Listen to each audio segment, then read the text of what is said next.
আসসালামু আলাইকুম, বিসমিল্লাহির রহমানির রহিম। আজকে সম্পূর্ণ ঘরোয়া পদ্ধতিতে আপনাদের তেলের পিঠা বানিয়ে দেখাবো।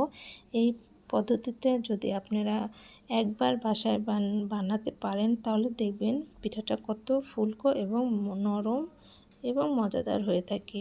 আমার এই ভিডিওটা দেখলে যারা নতুন আছেন তাদের খুব হেল্পফুল হবে এবং ইজিলি খুব সুন্দরভাবে বাসায় থাকা উপকরণ দিয়ে এই পিঠেটা বানিয়ে খেতে পারবেন।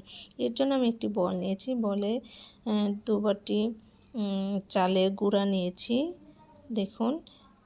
তারপরে 1 বাটি আমি আটা নিয়েছি, সেই বাটির পরিমাণ মতো আমি চিনি নিয়েছি, স্বাদ মতো লবণ দিয়েছি এবং 2 বাটি পরিমাণ পানি গরম করে নিয়েছি এবং এরকম গরম হবে যেটা আঙ্গুল দিলে আপনি রাখতে পারবেন, খুব গরম না খুব ঠান্ডা নয়। সেটা দিয়ে আমি এভাবে গুলিয়ে নিয়েছি, দেখুন এরকম হবে গুলানোটা, ঠিক আছে। এইভাবে খুব সুন্দরভাবে গুলিয়ে নেবেন। এরপর আমি একটি পাত্রে গরম করে নিয়েছি তেল, এর মধ্যে আমি আটার মিশ্রণটি দিয়ে দিয়েছি, দেখুন দেয়া মাত্রই কত সুন্দর ফুলে উঠেছে আমার পিঠাটা, ঠিক আছে।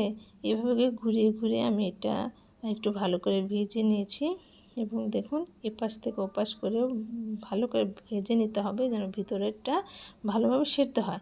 এভাবে দেখুন আমি আরেকটা পিঠাও সেম পদ্ধতিতে ভেজে নিয়েছি। হ্যাঁ, এভাবে যদি আপনারা ভাজেন তাহলে খুব সুন্দর হয়ে পিঠাটা ফুলবে এবং ভেতরে শক্ত থাকবে না, নরম তুলতুলে হবে।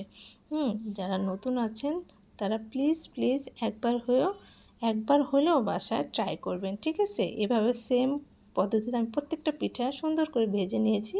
দেখুন আমার পিঠার লুকটা কত সুন্দর আসছে এবং এটা এত সুস্বাদু ও মজাদার যেটি আপনারা একবার মুখে দিলে বুঝবেন যে এটা কত সফট এবং সুস্বাদু।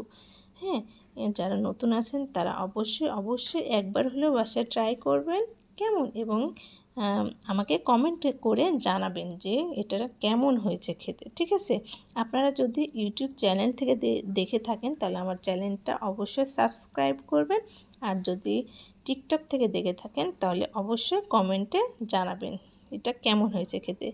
আজকে এই পর্যন্তই, আল্লাহ হাফেজ।